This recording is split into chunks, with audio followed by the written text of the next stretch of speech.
Bapak Ibu Saudara yang terkasih yang diberkati Tuhan kita Yesus Kristus, bersama saya Pastor Nelson Bureni. Kali ini saya akan menyampaikan firman Tuhan dengan tema New Normal. Ya, New Normal. Kita memasuki masa peralihan.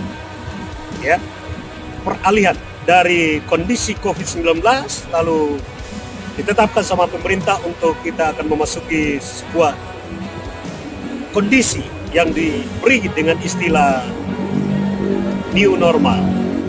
Jadi saya menyampaikan firman ini dengan tema yang sama, ya, dalam Yeskiel 36 ayat yang ke-26.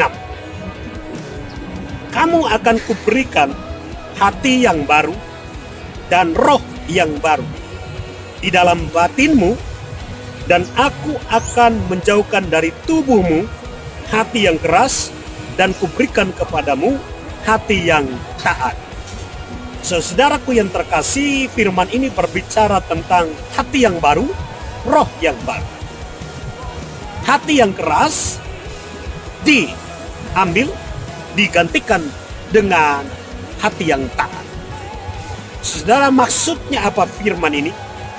Setiap kita mengalami yang namanya proses kehidupan, dan kita menjalani kehidupan ini dengan hati dan kondisi roh.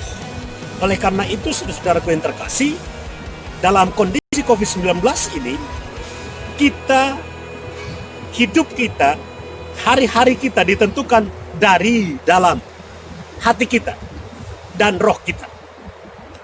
Karena itu, kalau kita menanggapi situasi dengan emosi, dengan marah, dengan bingung, dengan kecewa, dengan bersungut-sungut, maka kita perlu membuang hati seperti itu. Kita perlu membersihkan hati kita supaya, saudaraku yang terkasih, Tuhan menggenapi firman ini dalam hidup kita. Jadi saudaraku yang terkasih, kita adalah orang-orang yang disayang oleh Tuhan, diperhatikan oleh Tuhan, dipelihara oleh Tuhan. Kalau Dia berfirman untuk memberikan kepada kita hati dan roh yang baru, berarti Dia mengetahui apa yang akan kita alami ke depan. Dia mengetahui isi hati kita, kekuatan hati kita, dasar, ya, modal iman kita di dalam hati kita, dalam roh kita.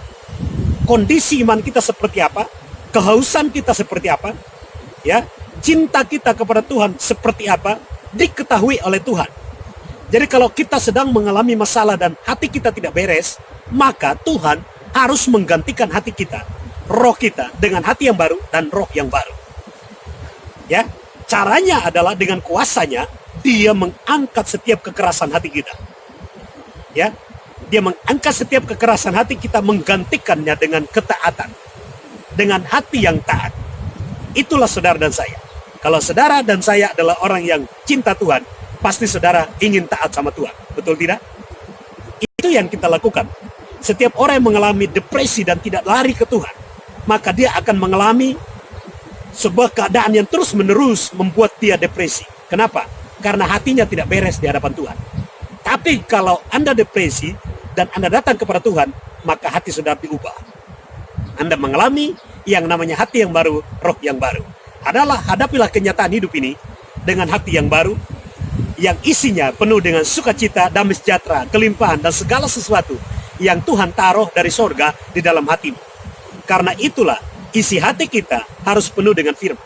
Sebab ketika kita menaruh firman di dalam hati kita, roh kita juga dibaharui, hati kita dibaharui. Maka yang kita ketahui di dalam hati kita, kita akan tahu bahwa kita adalah orang yang taat. Orang yang taat. Orang yang taat tidak peduli dengan ancaman apapun. Orang yang taat tidak takut dengan situasi yang menakutkan. Orang yang taat akan selalu mendekat kepada Tuhan, sekalipun ancaman datang menimpa hidupnya, sekalipun sakit penyakit datang. Engkau yang mengalami sakit penyakit, dengarkan saya. Engkau yang mengalami masalah dalam keluargamu, dengarkan saya. Engkau yang mengalami masalah dalam keuanganmu, dengarkan saya. Firman Tuhan berkata, ketika Dia memberikan engkau hati dan roh yang baru, maka engkau memiliki keyakinan yang kokoh untuk percaya bahwa Tuhan kita Yesus Kristus adalah Tuhan yang peduli, Tuhan yang mengerti, Tuhan yang senantiasa menyertai dan memberkati saudara dan saya dalam kehidupan kita setiap hari. Haleluya, haleluya. Masukilah ya, new normal, ya, new normal dengan hati yang baru, dengan roh yang baru dan hati yang taat. Tuhan Yesus memberkati saudara. Haleluya. Amin.